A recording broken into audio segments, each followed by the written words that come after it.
listening to a podcast by and for fans of the San Francisco Giants with hosts Willie Dills, Chad King, and Ben Lee. Let's go Giants! SF Giants! Let's go Giants! SF Giants! Dedicated to the greatest team in Major League Baseball history, the San Francisco Giants. This is Torture Cast.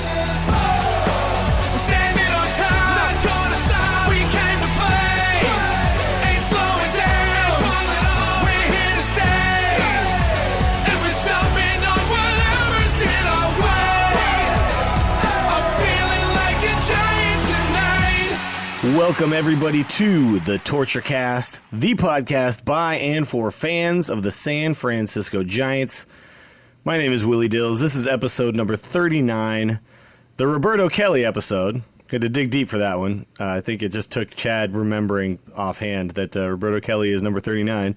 And this is a special episode. So first I'm going to welcome my co-host and good friend, Mr. Chad King. What's up, buddy? Hey, how you doing, Willie?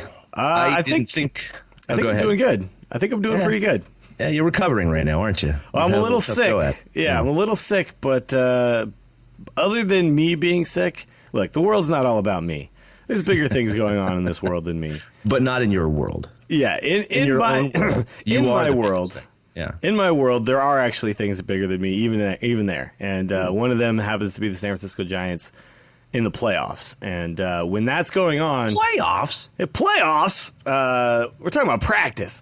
When the Giants are in the playoffs, everything else in my life tends to suddenly become irrelevant. Try to be a parent. Yeah. Suddenly it's hard to make your children irrelevant, but it's pretty tough. You know. Well, you see, what you can do as a parent, though, is you can bring them into that mindset. You can say, look, school... not that important right now, guys. That's right. Game is at 10 a.m., so you're going to have to call in sick that day. I actually did get sick, luckily, during a 1 o'clock. Actually, my work let me go to watch the 1 o'clock game. Oh, no, sorry, 2:30, was it? 2:07, something like that? Yeah. Work let me go to that game. And but then I got sick that night. I could feel it coming, but I was hoping that it wasn't going to happen.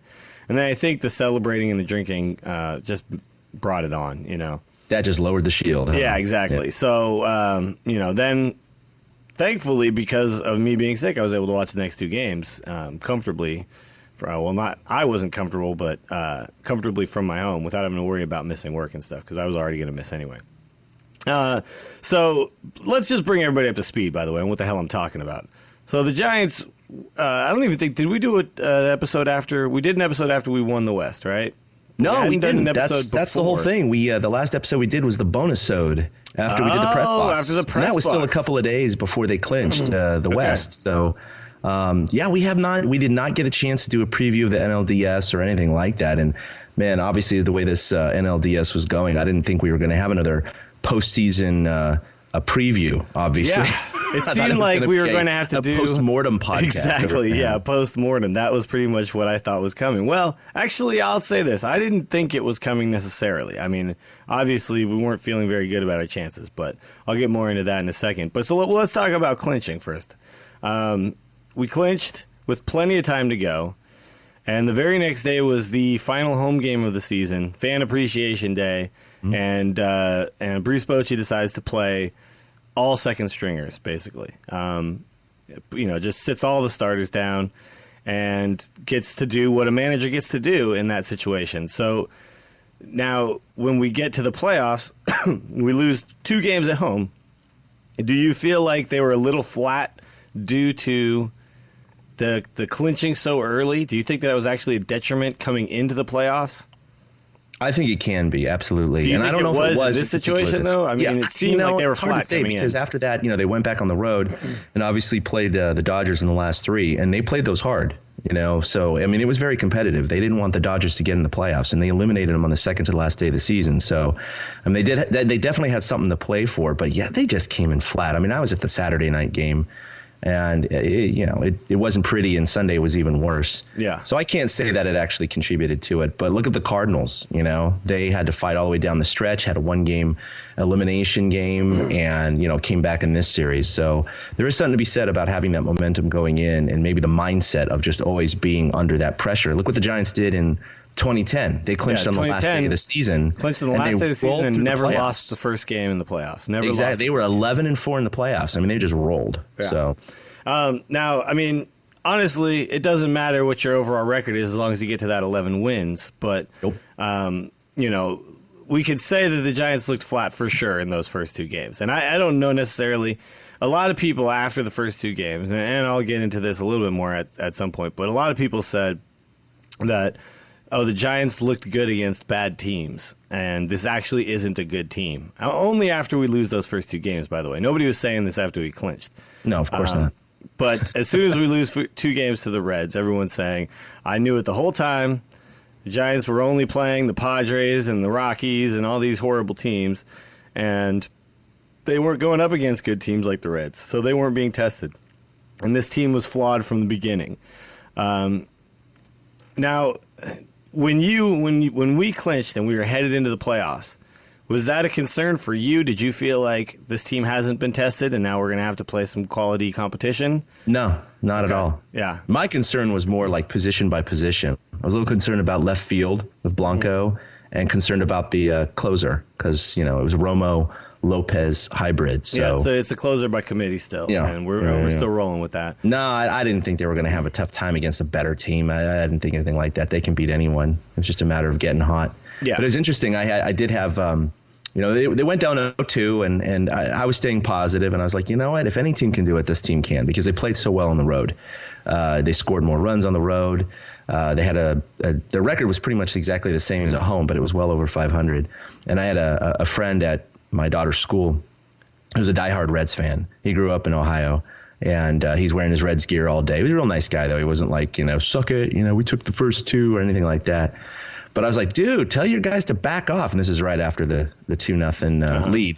And they whipped the Giants 9-0. And he's like, that looked pretty good. He's all, but I don't know, man. I was like, what do you mean you don't know? You have to win 1 out of 3 at home. How hard is that? The Giants are hitting like 070 or something like that in the first games. We basically had a perfect game being thrown against us for about 6 innings there. I mean, we looked bad.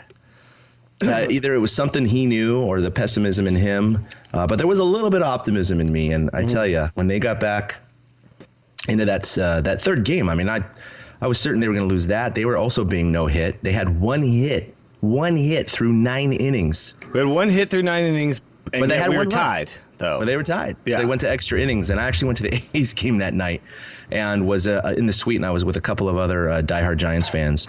And there was no A's game watching for us. We were just glued to the television for the 9th and 10th. And when they pulled that one out, that's one of those, torture games, back to the torture. And it was like, they pulled it out. That gives them a little bit of momentum. Maybe that'll wake up their bats. And that is exactly what happened in Game 4. I mean, exactly. And then once you do that, once you kind of get over that hump, then, the pressure's all on the Reds. I mean, they were feeling it. They were playing like scared little turtles on Game 5. And I think the Giants were playing like they had nothing to lose because they came back from the brink. Well, and that's exactly what happened. It was funny because we go down 0-2, but not only do we go down 0-2, the games weren't even competitive, really. No. The first game was competitive for a while, but it was like slowly the Reds just kind of pulled away. Yeah, they put a couple more in the 9th and put it up 5. And then and the thing is that we had a big break for us, go our way in that first game with Cueto going down, and we weren't able to take advantage of that, So me as a Giants fan, I even tweeted about that. I said, now this becomes a must-win game. When their ace goes down, you have to consider that we have to. It's like when you foul a ball off and the guy drops it going into the stands. He doesn't make the play. Okay, well, now it's time to hit a double down the line, It was one of those types of feelings. It was, okay, their ace just went down after 8 pitches, and now they're going to have to turn this entire game into a bullpen game, which is going to hurt them in the long run, too, just because of the fact that they're going to have to get innings out of all these guys. So I'm thinking we got to pull this win out. Dusty's going to have to dig deep to try to get, this first game for his team, and then we lose that game.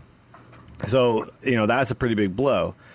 The second game, losing 9-0, almost felt like we had gotten sucker punched in that first game, by not winning. So the thing is that it, to me, felt even more demoralizing just in the fashion that we lost those two games. You know what I'm saying? Yeah. If we had lost two competitive games where we had a chance in the ninth inning to win both games, then I would have felt like, all right, well, we just got edged out, basically. But the way we lost those games really demoralized everybody. And SF Gate comments really reflected that. I mean, everybody was, the season's over. That's it. I knew it the whole time. This team is crap. By the way, is Ben Lee here? I think we have him.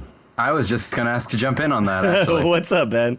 What's up? Let me welcome, by the way, to episode 39, the Roberto Kelly episode, which, by the way, we all know Roberto Kelly was the key to this turnaround in the playoffs, Absolutely. Right? All right, yeah. Good. Hey, we gotta get a full report from Ben. That's right. Yeah. Experience at Parks. Whatever. I'm still awake for, right? So, let me just my point being that everybody in San Francisco was extra down because of how we lost those games, except for the Giants apparently. Except the Giants apparently were not.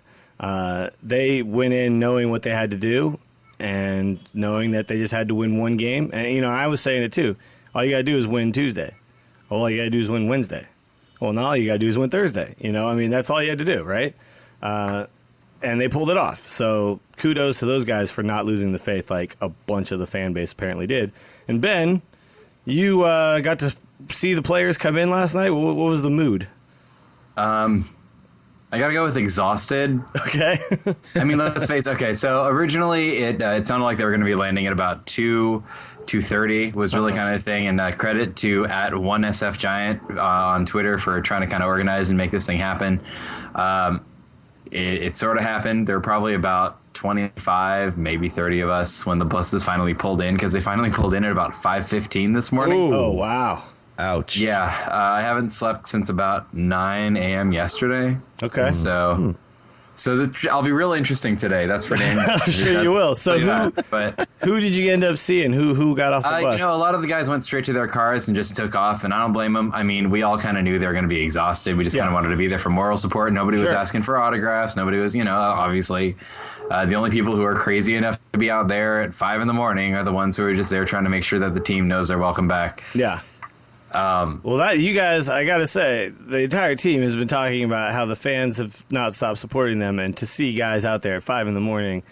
waiting for them, they gotta know how important this team is to this city. Yeah, I gotta be honest. I think that the guy who enjoyed it the most was Larry Bear, because he was one of the first ones off the bus. Nice. And just got this rousing cheer from all the fans that were there. And he actually came over and gave a couple of handshakes, said, "You guys are great." It was really expressed how happy he was that we were there. A lot of the players were clearly very tired, piled straight into their cars. A lot of the cars shot out. Hunter Pence shot out like a rocket, which is kind of what he does all the time, but apparently it's also what he does when he's trying to drive home after he's been up for God knows how many hours on a plane. And I'm sure he hustles every moment of his life. I mean, that guy doesn't. He does. Based on how he drives, he hustles there, too. It's very impressive. We got a wave from Barry Zito as he was driving out. The biggest thing, I think, Bruce Bochy came by, passed out some high fives, clearly was in a pretty good mood himself, despite the fact that he was clearly also very tired.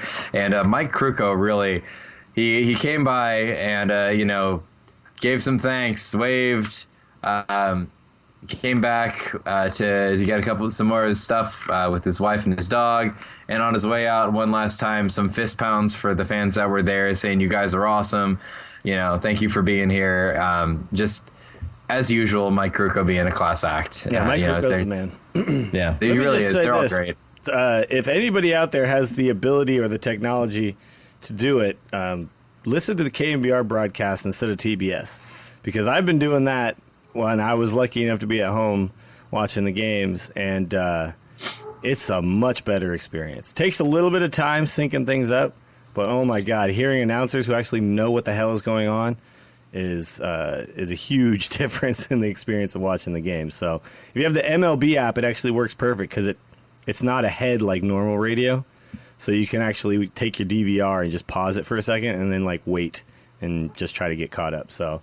Oh, there you go. Yeah, I got the At-Bat app. I didn't even think about doing it that way. Yeah, do it that way because it actually takes a second to buffer and all that, and you end up being pretty close. So the trick for me was to wait for a pitch to go in, like for somebody to either foul it off or it to hit the glove, pause it at that very moment, and then wait for the sound, and then just click play.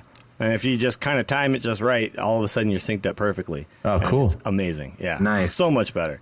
Well, Ben, I got to give you super props for going out and sticking it out and waiting until 5 a.m. That's really awesome. So you also met some Twitter followers of ours or Twitter friends of ours. You want to give any shout outs to them? Yeah, there were a few that made it. A couple people that I hadn't actually met before, which is pretty cool. At SF Giants Girl, at Legal 88. But a couple of the ones that we sort of interact with, W Coast Fangirl and.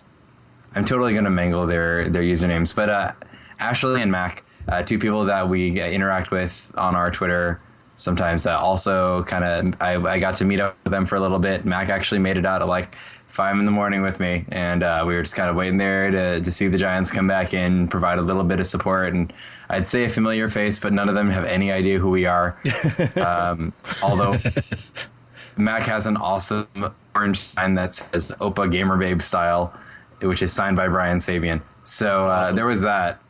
I mean, all in all, it was one of those things where it's just like you're there because you feel some driving need to connect with this team and to kind of be supportive for the moments that you've gotten to share with them. Whether or not they know who you are, whether or not they recognize your faces, really it's not important at that point.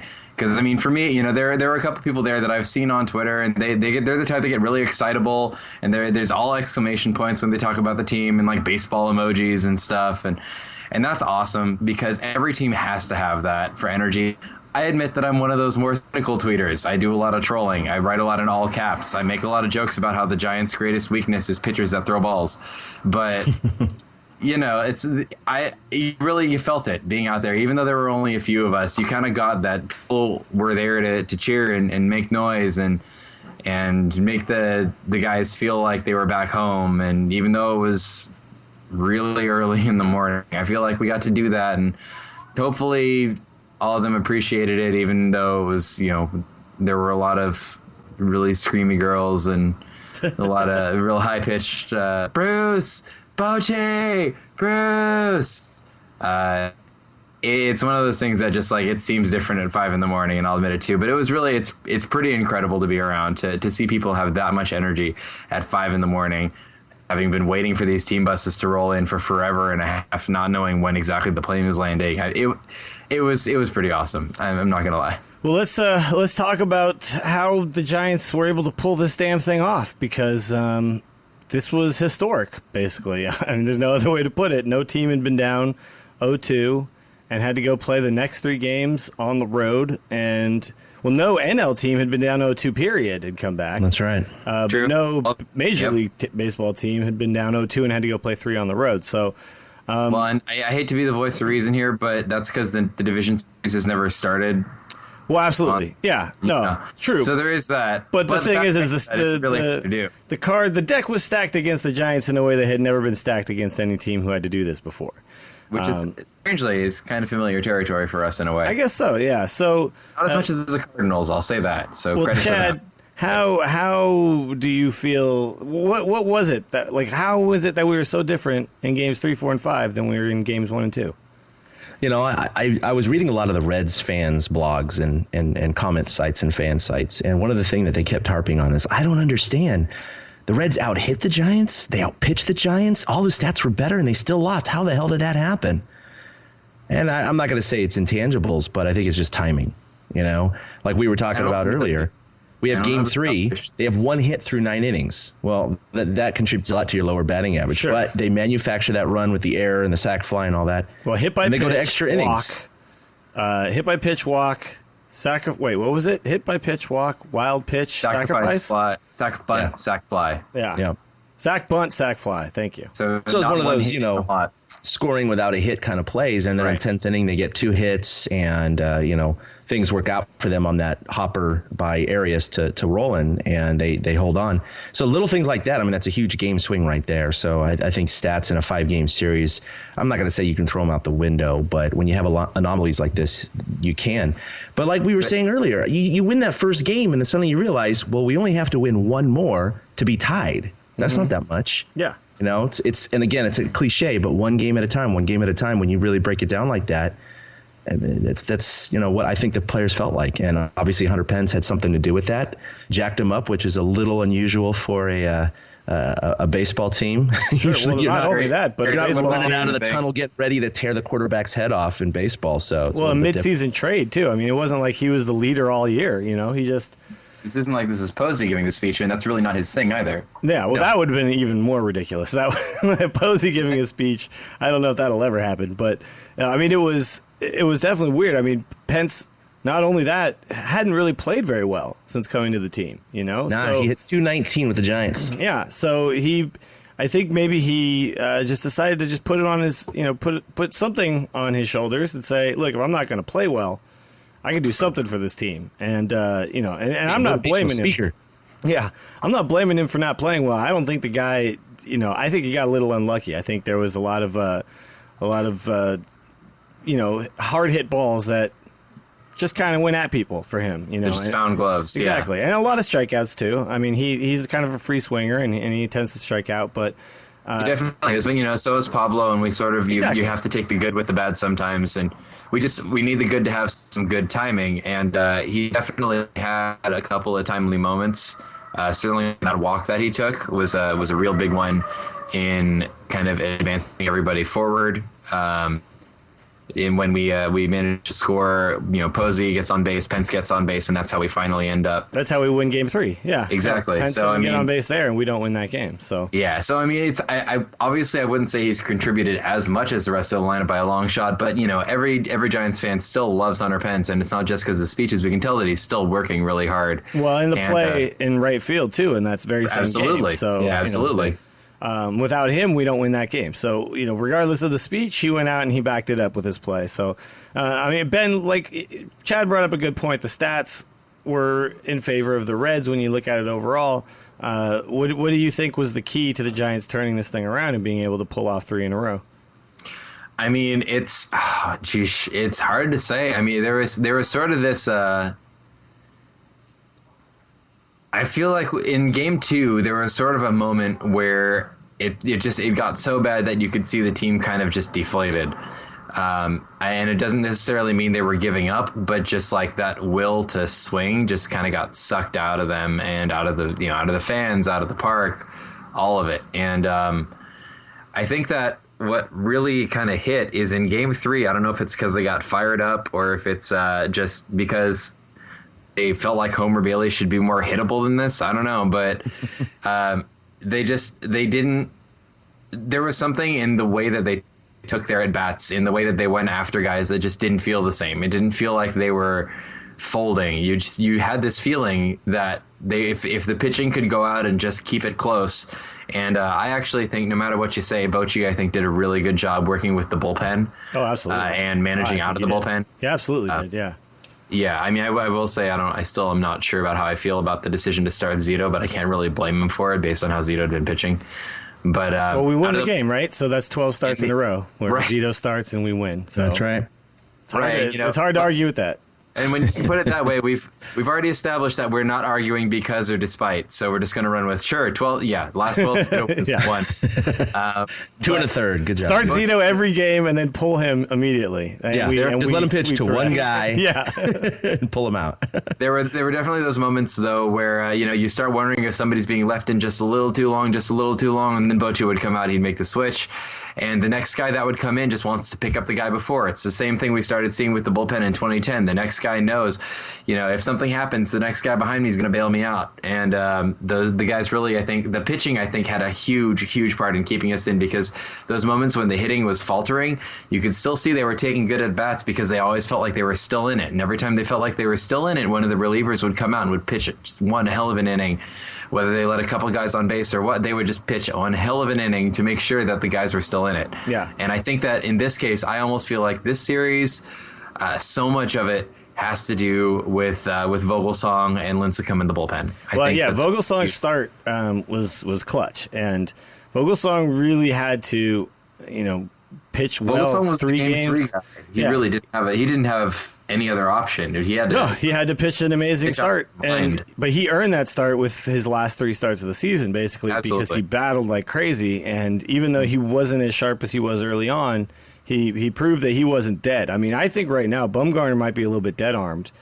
Vogelsong may have been, but he's not now, and he definitely looks sharpened. I think the key for Vogelsong also was I noticed that he wasn't shaking off a lot of pitches, and he was throwing a lot more than just his fastball, which he sometimes gets a little bit married to the fastball, and basically he spots it so well, like he'll start sticking to it. But no, but what happens though is then he makes a mistake with it, and he gets hit like crazy, because if you leave it a little over the plate and a hitter knows it's a fastball and isn't having to think about any other pitches, a little tiny location mistake, it doesn't even have to be a big one, it doesn't have to be a fat pitch, it could be just a little bit, catches too much of the plate, suddenly that's a rope, you know what I mean? And he mixed his pitches up well. He kept them at 1 run, and once the Giants tied the game and took the lead, we never trailed again. Well, when you look back at that, how critical that was that Vogelsong did not fold. And I know he's an animal. He's a caged animal. Look at the man's nostrils next time he's pitching. Yeah, he's not going to back down from a challenge at all. I'm not concerned about that. But he had a very rough first inning. Yeah, and he had already allowed a run in, and he had a couple runners on base with 1 out. He could have collapsed, and Reds could have scored 3 or 4 runs. I almost thought he might get pulled. That would have been the end of the series, right? They had bullpen activity, you know what I mean? That early in the game, and he, we all said if he doesn't calm down quick, he's getting yanked right now. But look at that, he calmed down. He didn't allow a hit after the first inning. He pitched 5, held him to 1 run, and that was crucial because they needed only 1 run to be able to be tied to go into extra innings to win it. So yeah, absolutely. But I think we got to say that the starting pitching was not the reason that the Giants were able to take this one. Obviously Vogelsong's start was big, but Zito was shaky, Kane was shaky. You really got to look. I mean, Kane, no starter gave us, and as crappy the qualifications are of a quality start, no single starter gave us one of those. So really, I think the entire bullpen put this team on their backs in this series, and said, no, we're not. You know what? Get us a few innings, and we'll take care of the rest. And they really did that. And then you got to give Bochy credit. He does seem to find that time. Every time he leaves somebody in, and you think maybe this is one too many batters. There's always a reason for it. Baker later on, and we'll talk about this in our Armchair Manager segment, said that he was leaving Latos in because his stuff was still good, not because of a matchup, not because of history. Mm-hmm. Oh, his stuff is still good, but we all saw it, right? We all saw Latos falling apart. Bochy has solid reasons for when he pulls guys and when he leaves guys in, and we all thought I was shocked. I mean, here they are. They're already down 2-0. Yeah. He reloads the bases with 1 out. It's in the 5th inning. Yeah, you're in a do or die game. Why the hell are you leaving him in? No, absolutely. And when Bochy left Kane in, we all thought Kane in Game 5, he's leaving him in a little bit too long, right? Like we were all thinking it's time to pull him. He's losing it. He had solid reasons for leaving him in for those guys because of matchup purposes and things like that. And he was waiting to get to the lefty to pull him. He's got different reasoning than Dusty's more of a player's manager guy, and Bruce is a player's manager as well. But he's also a by-the-book guy where it's like, I'm looking at matchups, I'm looking at histories, and I'm making the decisions based on those things and what my guy's doing. Is my guy leaving the ball up? Okay, he's got to get out of there. Has Zito walked 4 already? He's out. Baker tends to leave things in a little too long, and we know this as Giants fans. Just we know the history, yeah. Or pull them out early just to celebrate. You know what I mean? Things like that. These are not the reasons to make pitching changes. And I gotta give it up to Bruce Bochy for being a guy who just has conviction. He goes out there and he makes a decision, and he's got a reason for it, and he sticks with it. And you can't go back and really question him as much as you can other managers we've had in the past. So, all right. So let's talk about the upcoming. Let's talk about the upcoming series. Obviously, this was an amazing series, and I would like to say just now on record, I called it. You can look at my friend Sean's Facebook message. He said the last time the Giants lost game one of a five game series or something like that, and then won, was 1921 or something. And I wrote, and this is after game one. I wrote, and the next time will be 2012 versus the Cincinnati Reds. So there you go.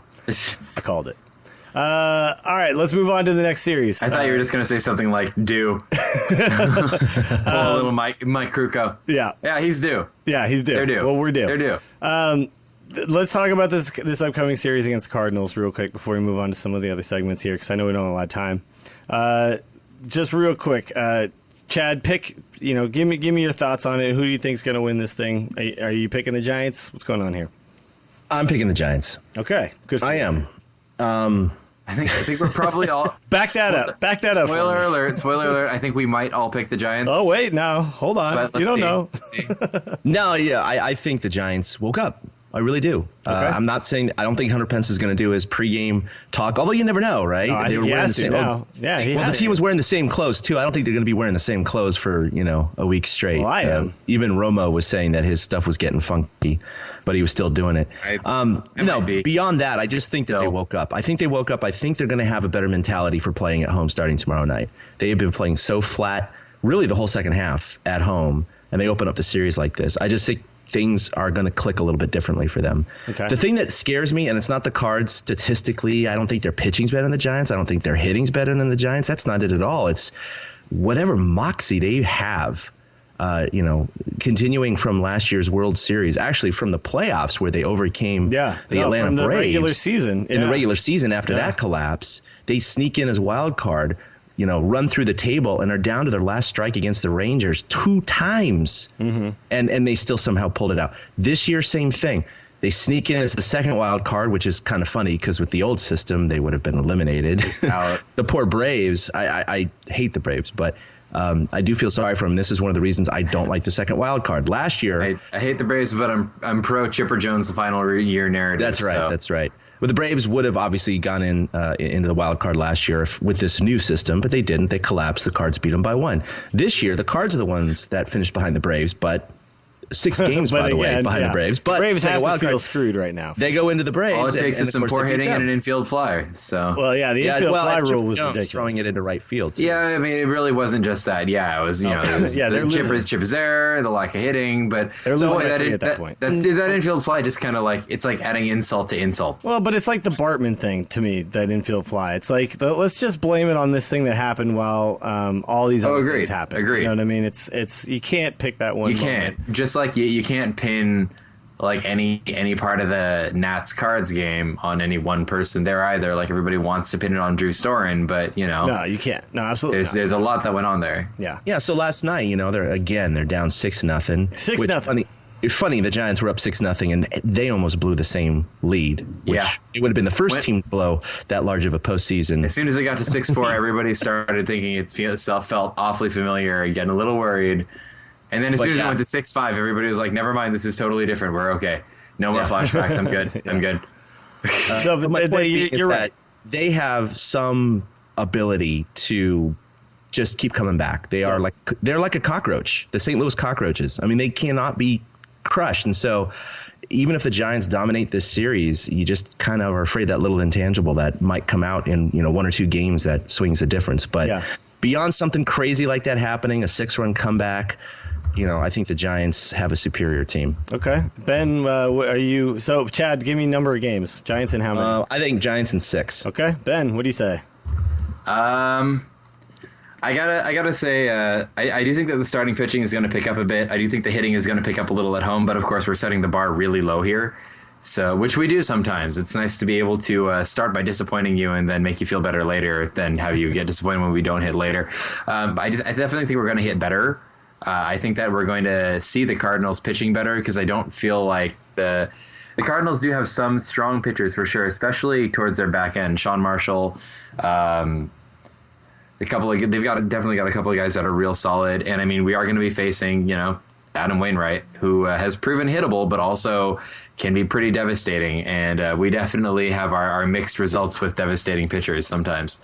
So it's going to be a question of which Giants show up. But I think that these Giants now have some of the confidence that maybe we weren't seeing at the end of the season when they got to coast a little bit into the playoffs. Where we sort of this time there was no, 162 bulletin board material. Here comes Matt Latos. Jonathan Sanchez hits a triple stuff.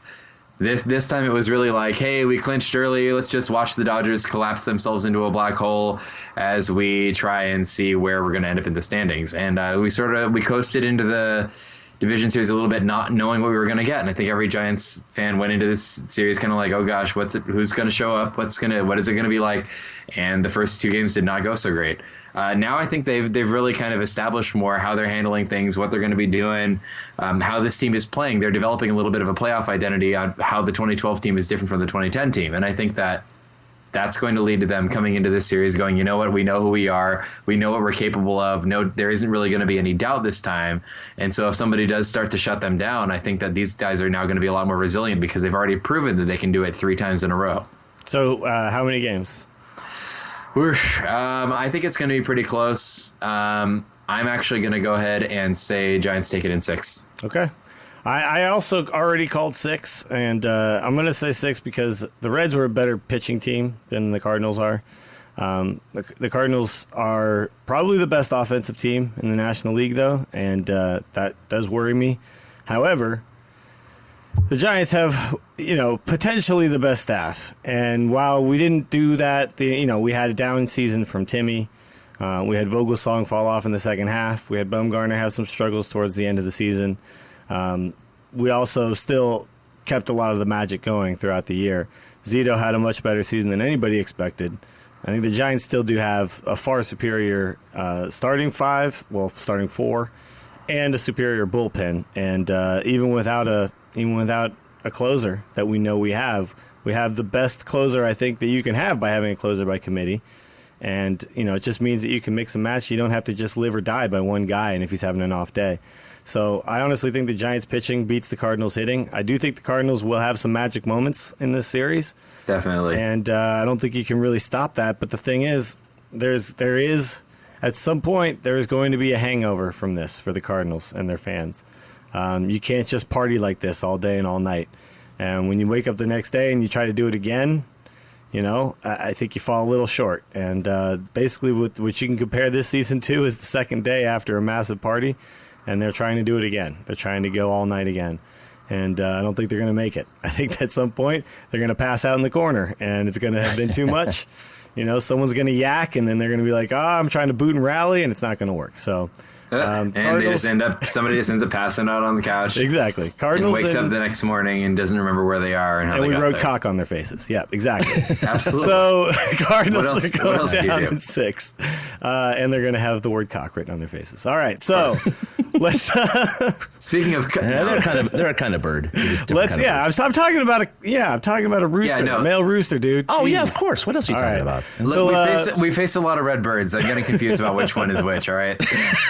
Lincecum, should he be a starter? This is the big question for this series. I tend to think that he worked out pretty damn well out of the bullpen, but it's really hard to now say that we're not going to give him a chance as a starter.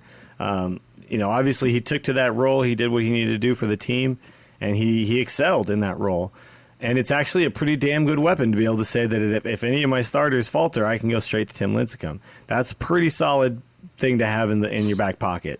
However, I think Bruce Bochy recognizes that Timmy wants to start, has 2 Cy Youngs, has really good playoff history now, and deserves to start. So I think Lincecum does become. I even think he may be the 3rd game starter. I think Kane's going to go game 3. You think so? Yeah, because they want to line him up for a potential. That's true for a game potential 7. game 7. Yeah. But it's Bum Vogie Kane is what or Vogie Bum Kane, I think. And it'll be on his normal rest too. That wouldn't be short. Now, if Lincecum is the game 4 starter, could we potentially see him in game 1 if Bumgarner falters?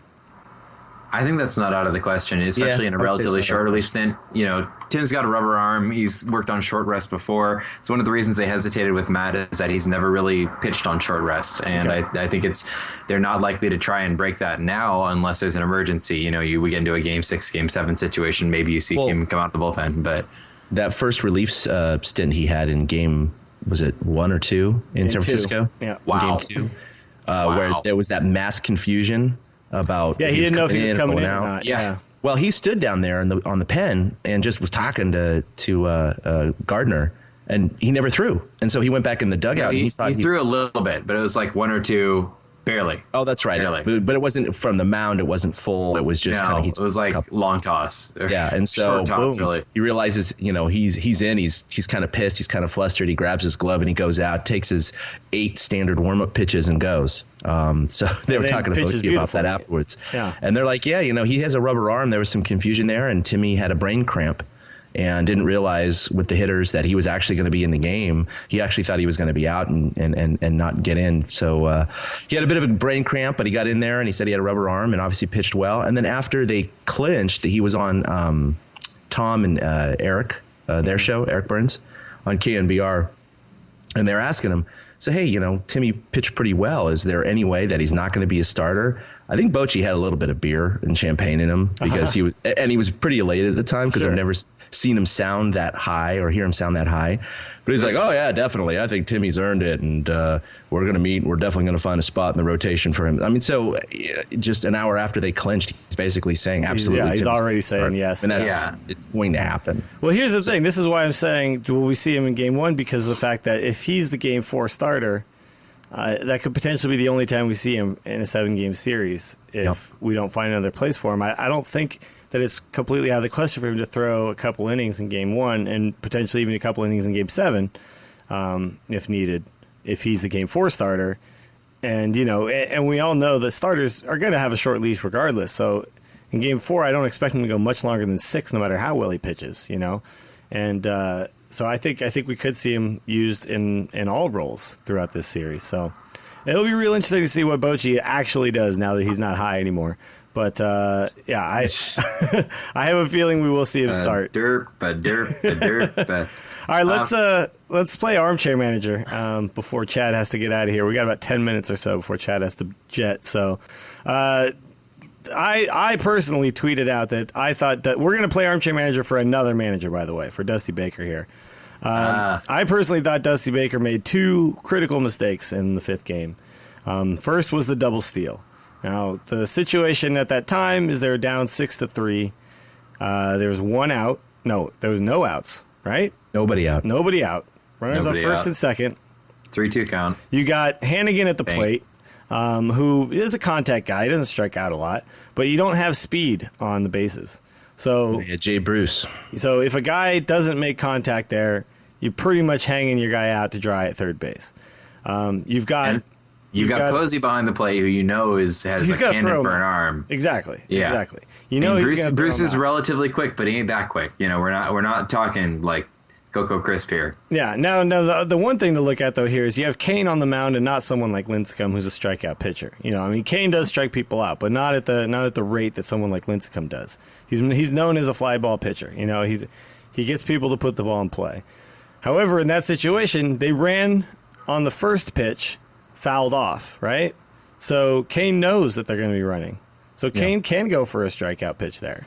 You know, if you do walk this guy, you're ending up with bases loaded, nobody out, but you're going towards the back of the order. You still have a 3-run lead.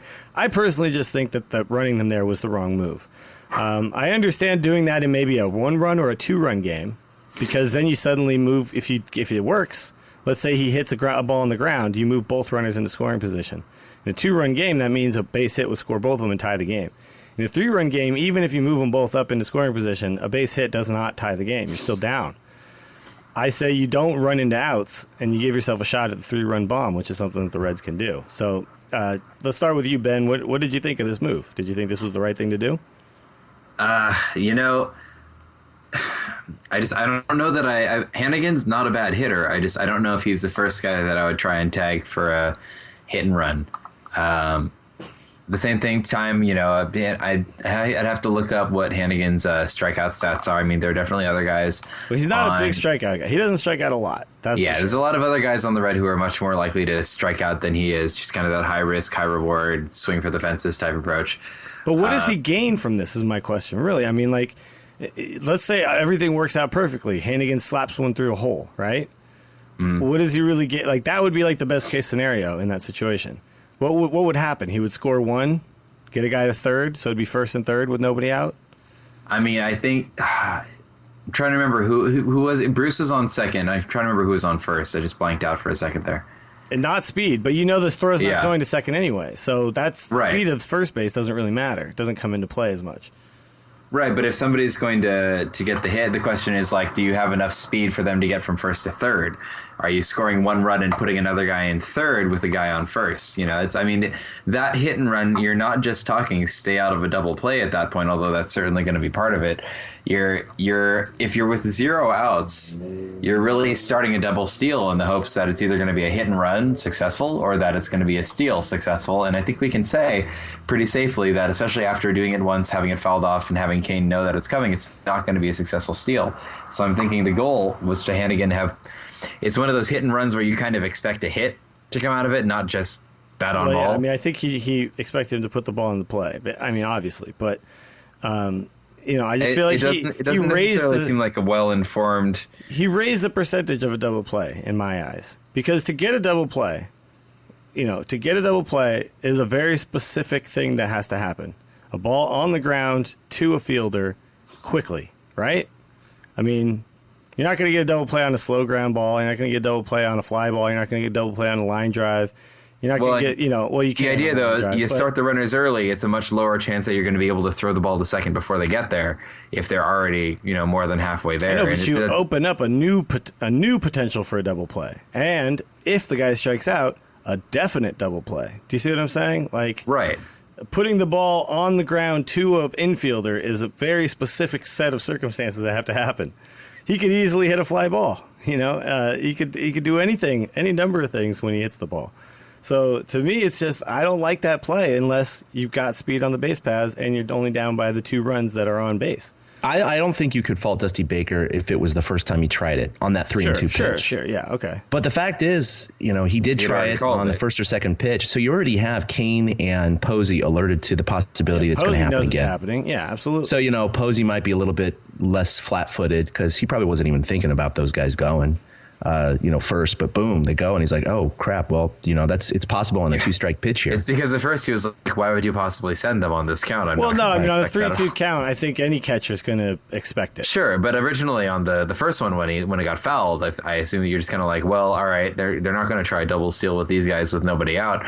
Okay, they just went and it fouled. Okay, now I know. Like, I feel like that puts the idea in his head, and that makes you ready for it. Well, if any indication was, he obviously had time to double clutch and still throw him out a couple of feet. So he knew that this is a runner who does not run fast. If he goes and we get a strike, and let's be honest, the strike was a borderline strike. That was a pitcher's strike, but had been called earlier in the game. But and it was an outside pitch, so it wasn't even the easiest pitch to throw on because he wasn't coming inside already. He was moving away from third base, had to come back, double clutch, and then had still plenty of time to throw him out. So I mean, I got to say, I think Dusty Baker makes that move with a 2-run deficit, and I don't say it's a bad move. With a 3-run deficit, I think it changes everything because you're not going to tie the game up with that move. You're just not. What you're going to do is you're potentially going to kill the momentum of your inning and take your team completely out of the game. So the other thing is leaving Latos in. We can all say that we agree that he left Latos in too long, right? Yeah, no one's going to argue the other way on that one. Once you load the bases, I mean, I get it. We've seen Kane kind of work his way out of situations like that, and if Dusty thinks he's got good stuff, I get where he's coming from. But Dusty kind of thinks everybody has good stuff. And Latos has owned the Giants in games that mean nothing, but in games that actually mean something, he has not. And I think. But Baker might have wanted to look at that and look at. Well, Blanco singled, Crawford tripled. Yeah. Then there, I believe, is an error after that. Yes. Then Sanchez or Panda singled, and then there was the walk. Yeah. So I mean, it's just all these players in a row. It's and you're ending it on a walk too. 5th inning. Yeah. Right. Yeah, and then he was just wild. And then he's going to be, facing the potential MVP of the National League, and he doesn't have anywhere to put him. So he's got to probably group Gotta something go at at some him, point. yeah. He's going to get pitches, yeah. And so, the thing yeah, is, too, he was mad. surprising. He was upset, visibly upset at the strike zone he was getting. He was visibly upset at the things that were happening, at his fielders letting him down. He was visibly upset about what was going on around him. Clearly not as focused as he was earlier. Yeah, you don't want a pitcher who is upset throwing a pitch to Buster Posey. You just don't want that. You never want that. So, if for any other reason than just his mental status at that time, I think you got to pull him. You know what I mean? Because another guy coming in is going to be calm, come out of the bullpen. It's my job to come into a game where the bases are loaded. That's my job. I'm a bullpen guy. When you're a starter and you gave up all that, you might be pressing a little bit differently, and you're also pissed. So, all right, let's move on. Tweet at me, brah. What you got, Chad? You got some good stuff for us? All right, I have two things. First of them is not a tweet. Okay. But apparently, Major League Baseball, they have this division called Advanced Media, which handles they're the ones who email probably make all the shirts and distributions stuff, too. and right? everything like that. What was that? The shirts that say, like, National League Championships. That they I don't even have, know if like, they handle 5 that minutes. stuff. Okay. I'm assuming by they the way, do. I heard on a side note that they do take those shirts that they, and hats that they Oh, yeah, they're make sent to them other way countries. way ahead of time. Yeah, and they send them to other countries to Yeah. third world countries and Yeah. stuff. There are Rangers 2010 World Series caps And existing 2011 somewhere World Series caps. and 2011, Yep. and potentially Rangers wild card 2011 playoff shirts. Sure. Sure. American League West champions. American League yeah, West that kind of champion. thing. Exactly. Right. Yeah. They probably had those all set for about a day. Brand new shipment of those just came in.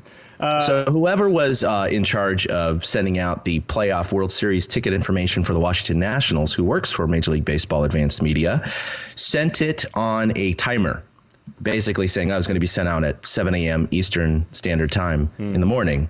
Well, apparently that person fell asleep at the switch, went to bed, didn't watch the rest of the game, whatever it was. Cards make their comeback. They beat the Nats. The email goes out this morning at 7 a.m. Oh, and so God. a lot of Nationals season ticket holders, all of them, woke up this morning with that email in their box saying that they had an opportunity to buy World Series tickets. So Well, I wonder how many of them Whoops. were. I wonder how many Nationals season ticket holders thought, yeah, I'll still take World Series tickets. I don't, I mean, come on. Be a nice When do I get to vacation. go to the World Series? Yeah. So, well, better yeah. yet, what if, because the game ended after midnight. Yeah. And maybe there was a chance that you had a couple of Nationals fans who had to go to bed because of their work schedule or school or something like that. Oh, so they don't even know exactly. They didn't even know. They went to bed. Go, oh, they're up 6-0. Okay, they're probably going to win. I'm going to go to bed. Wake up in the morning and they get that email. They're like, yeah, all right, I'm going to get my World Series Yep. tickets. Yep. Well, here's the thing. My And they go to stepdad- work and they're like, what do you mean the Nationals? Yeah, exactly. I just spent $2,000. Possible. They were up 6-0. They were Yeah. up 6-2 when I went to bed. Come on. No, my stepdad is a Cardinals fan. He said he felt sick to his stomach when the Cardinals were losing 6-0. Decided to watch Tin Cup, the movie Tin Cup, Nice. and then go to bed. And then, so he goes to bed. He generally wakes up at like 5 in the morning. He's like retired and everything. At which so, point the game was practically still going. But Yeah. right, I got He you. wakes up at 5 in the morning. They're tied. No, but he wakes up at 5 in the morning and finds out that they won the game and just kicks himself. And I can't believe a Cardinals fan would do this after what happened Ouch. last year. It's like, Yeah. really? Yeah. What are you you- thinking? Yeah. I've been on the brink so many times. Yeah. This is when it gets good, man. You That's know? the only time your team plays. Exactly. All right, we You got put them up another by one. 5, and they're just going to kind of, yeah, that's cool, whatever. It's like an A's fan leaving before the 9th inning. You don't do that, right? So anyway, Yeah, they don't, for the record. No, they don't. No, they don't. I was- They don't I even was- leave I when was the at game is game- over. I was at Game 5. Not even. I was at Game 5, and it was. They all expected to come back and win, right? Everybody. They all expected. I mean, and even if they didn't expect to come back, nobody acted like it. Everybody was behind that team the whole way. It's something that I definitely would agree. That Everybody Giants except fans the have not owner was behind that strong team at. the whole way. Yeah, everybody Yeah. except the owner, which is kind of the most important guy to be behind the team. Chad, you got Right, another tweet well- for us? Yeah, so this was from Hector Sanchez right after they clinched Game 5. Oh, yeah, sweet. And Oh, now boy. obviously Hector he's Sanchez. primarily a Spanish speaker, but I just thought this was pretty funny, not only because of his non-English ability, but also I use Google just- Translate on all his tweets, actually, just to see what Just- he's saying. Yeah, there you go. Just how How does that jacked he translate? was. Oh, I'm just saying. Google Translate doesn't come up with that. But he says, He says, "Fuck yeah, I said, why not us? Let's go! I love you guys, Giants. We changed the history. They changed the history. Space. We changed the history." Someone needs to And make a that a space, sign. and then 4 exclamation points. Someone needs to make that a sign. We changed the history. That should be a giant sign. That's gonna be their new slogan. Yeah, in the stands, we changed the history. We changed the history. 2012 Giants, we changed the history. All right, new favorite guy time. Chad, start us off. Yeah, Hunter Pence. Ah, He seemed good to be the choice. touchstone. All right. Well done. Like well we said, done. he didn't play very well, but I don't think if it was for him, the It's a Giants big would have won moment. this series. He had some big moments. Whether he played well the entire way or not, he had big moments, and big moments win games. So, And you say that stuff like speeches may not necessarily matter, that it is like a game of stats and numbers, but having motivation really does change things. You Nobody know it does if you've it done in it baseball. yourself. Yeah. Adrenaline matters. And I mean, just having getting fired up like that, you could tell all the guys thought that it mattered, and maybe that means it did. Yep, That may be all it absolutely. takes. They didn't want to go play golf. They wanted to no, keep they want to playing play more together. baseball. And you know, I loved some of the things he said. He said, he said, I don't want to go home yet. And I don't think anybody on that team disagreed with him. They all thought, yeah, I don't want to go home yet either. They like being around each other. And there's definitely something to be said for that. There's not a lot of times in Major League Baseball, 25 guys take 25 cabs after the game and go 25 different directions, hook up with 75 different girls, and but this team. That's a little conservative there. Sorry, yeah, it's probably a little, yeah. This team, they actually seem to want to hang out with each other, so I really like that about the Giants. I'm going to go with Tim Lincecum. Tim Lincecum had a really, really rough season, as we all know. We talked about it plenty of times on this podcast, and it was really a joy to see him. Honestly, the first appearance, Game 2, was bittersweet because of the fact that we were excited to see Tim Lincecum pitch so well, but at that point the game was already kind of getting out of hand, and even though he kind of kept us in there, it didn't quite work out so well. But He did a great job himself. Yeah. Him coming in throughout the series and pitching well, just it spoke the world of his playoff experience, his mentality, his will to compete. The guy just he wants to go out and he wants to take the ball in big games. And, I hope he gets plenty more chances to take the ball in big games for the Giants. I would love to see this guy turn it around and keep it there from here on out. Ben, who's your new favorite guy?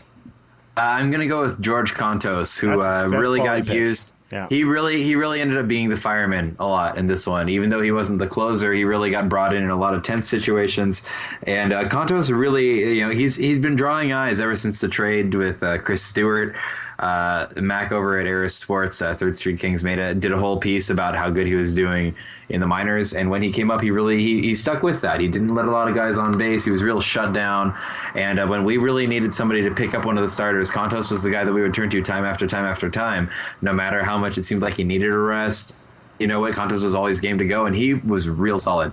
So good job, Rook. I gotta say, Contos has got to be my guy for the NLDS. Yeah, I think being the first guy or the last guy of the bullpen doesn't matter. The outs still count the same. So, and he seems to be the guy who gets that first call. I think we collectively all say that our always favorite guy though right now is Buster Posey, right? I mean, none of us picked him, but let's be honest, he deserves a mention. Duh. It's it's funny. He didn't get his hand slapped after the game. Did you guys see that where he's kind of holding his hand out and everything? Everybody was dude. It's at the point now where he's like the popular kid who nobody calls anymore because they always expect him to be hanging out with somebody anyway.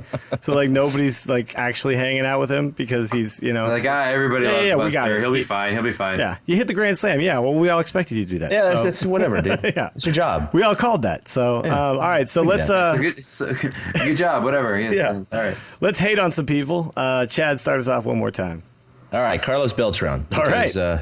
Yeah, he definitely pick. shunned the Giants for a bigger contract with the Cards, Sure. and maybe he thought they had a better chance of making the postseason, and here they are meeting together. So it'll be interesting to see how he patrols right field, and he's one of the best postseason players in postseason history. He has a knack really is, for it. yeah. I mean, he hit the crap out of the ball the whole division series, so he's definitely a player to be careful of. But it'll just be interesting to see how the Giants fans react to his return and how he performs. I'm going to guess booze, but I guessing think he boo. might. I think he's either going to get a smattering of applause or just it's going to be one solid boo from the I entire. think big time booze. I think he gets the most booze of any Cardinals player that gets announced. But I feel like this is a little bit of the Uribe kind of syndrome where I want him to have gone to that other team and then us knock them out, right? You know what I mean? Like Uribe, There's it's like some strange poetic justice to that. I agree. Yeah, why did you go over there? What were you thinking? You know what I mean? You want him to feel like an idiot for leaving this team. So anyway, I'm going to go with Zach Cozart, and my reason for that is that every single time he came to the plate in this series, they played that stupid half That Alex Clare song, half dubstep song. Yeah, that's just so annoying. I actually don't mind that song, but when you hear it 4 times a game over 3 games, you know, and nobody else on that team had walk-up music. What was up with that? And every single time he came up, they played that song. He needs it. I don't know. More people need to do what the Nationals have done with their walk-up music. What do they do with their walk-up music? Did you get to watch any of the games? I barely got to see any of it, yeah. Every time Michael Morse comes up, they played Aha's Take on Me. That's his. Okay. And the entire crowd sang along. All right. Like if you've never seen 45,000 people do karaoke to Take on Me simultaneously, watch it. It's amazing. We've seen 41,000 do When the Lights Go Out in the City like yeah, but that's times. that's not somebody's walk-up music. They sang Take on Me 4 times per game. Yeah, that's pretty fun. Like, that's pretty good. Most people wouldn't even listen to Aha 4 times per game. And there they were. Or, you know, with Jason Worth's walk-up music, there's just woo that all of them. It's just everybody got into it in Washington. So, you know, I'm really sorry to see him go, but at the same time, with a record of 1-5, I am kind of glad not to be facing them. Yeah, but I don't know that. I'm sorry. It was kind of a lesser evil as far as like how dangerous they were going to be for us. I just thought that the Nats were a better story, and I really liked the way that team was playing. Well, once again, everybody's behind that team except for the general manager. So they got Oakland A's syndrome over there. All right, Ben, hate on somebody for us. All right, so before I hate on somebody, I want to get you guys' opinion. Over/under on the number of boos and/or cheers for Mike Matheny. Oh, Mike Matheny gets all cheers. Yeah, I think absolutely it's all cheers. cheers. It's all cheers. Absolutely, all the time. absolutely cheers. I gotta agree with you. So, with that said, I'm going to go ahead and hate on everybody who sent death threats to Drew Storen after the Nats Cards game yesterday. Ouch, I haven't heard about that.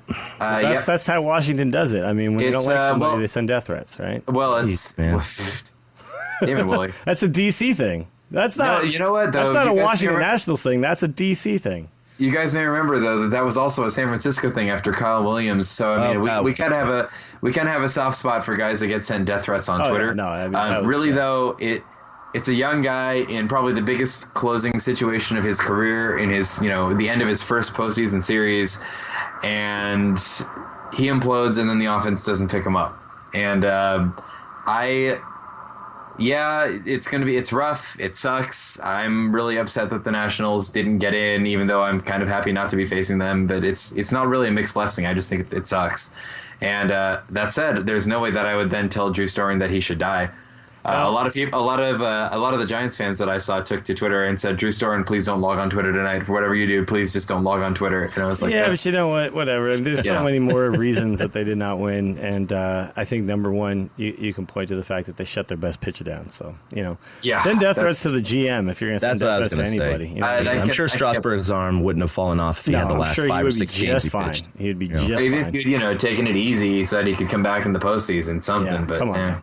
All right, so why will we win it all? Chad, you seem to be a good leadoff hitter. Go ahead and lead us off. So AT&T, I know they say there's magic inside, but the Cards seem to have a lot of that the last couple of years. So the Giants just need to stop whatever comeback magic the Cards have and just use their own. So as long as I think that's it. I mean, if they take control of games and they pitch like they can, they hit like they can, they're going to win 4 out of 6. It's just that oddball game or two that the Cards, mount a 3 or 4 run comeback in the last inning or two. That's what they need to stop. They need to hold a lead. They need to, put their foot on their necks if they're up.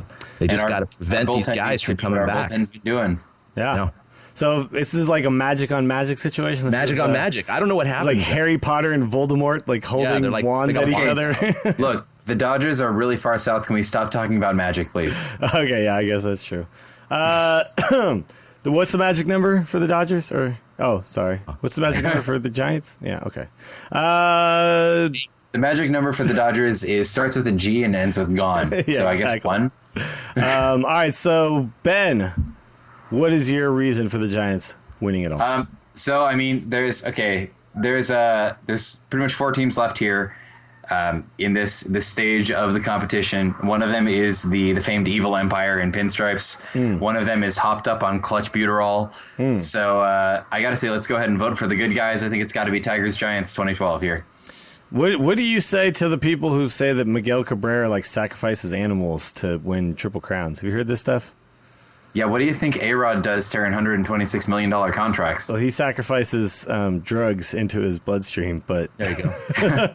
but no, isn't that weird? I mean, isn't that like a weird assertion? Like where exactly did Raul Ibanez get all of these home runs at the end of the game from? I mean, dude, he's like 39. He's in the prime of his career.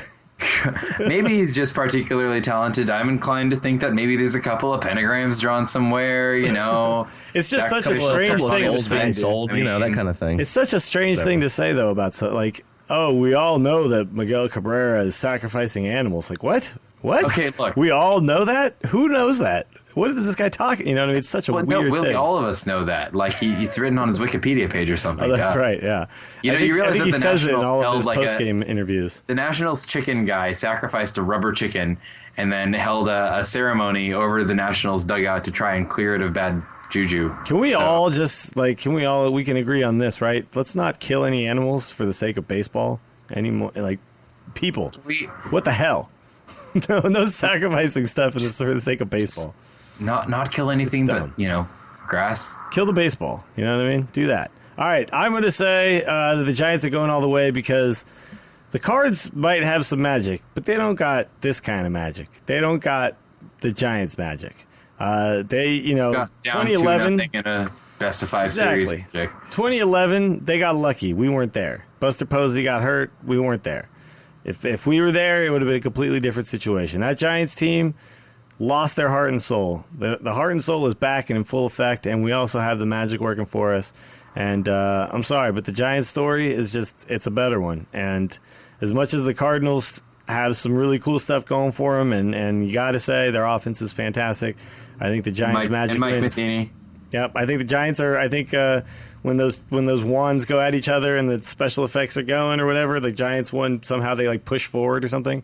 I don't know how that ever ends up playing out, but with like the two big funny colored sparks pushing at each other. Somebody else has to distract one of them or something, right? That's always how it ends up. So what we have to do is one of us has to dress up as Harry Potter, but have orange and black, and then with a little SF on the forehead instead of the scar. And then the other one needs to dress up as Voldemort in all red. There you go. That'll work. Do we just need to go and grab the Harry Potter uniforms that the Fresno Grizzlies used last year? I mean, Mark Kroon might still have his. They still got them. I'm sure they still got them. And also, still got his. I don't know. Let's be honest. The Giants, we changed the history. All right, that's going to do it for this episode of the Torture Cast, episode 39. Of course, the Roberto Kelly episode.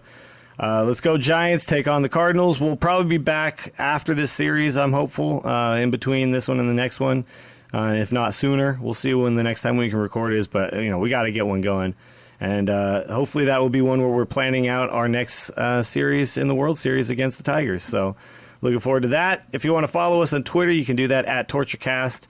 You can also follow us individually at ChadK21, at Fried Duck, and I am at Willie Dills. Also go check out the blog at torturecast.com. You can like us on Facebook. You can donate using PayPal. You can leave us 5-star reviews. You can do all those things, and please do. So, all right, we'll see you next time. Sacrifice some animals for us. Yeah, you can sacrifice animals for us. Sure, why not? All right. Stop it. Change the history. That'll do it for this episode. We changed the history.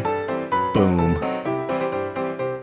A big thank you to everybody for listening to the Torture Cast, the podcast by and for fans of the San Francisco Giants. Follow us on Twitter at TortureCast. You can also like us on Facebook or check out our blog at torturecast.com. I also want to say thank you to Ashcon and Bailey for letting us use their song Feeling Like a Giant for our intro. For Ben Lee and Chad King, my name is Willie Dills saying, we'll see you next time.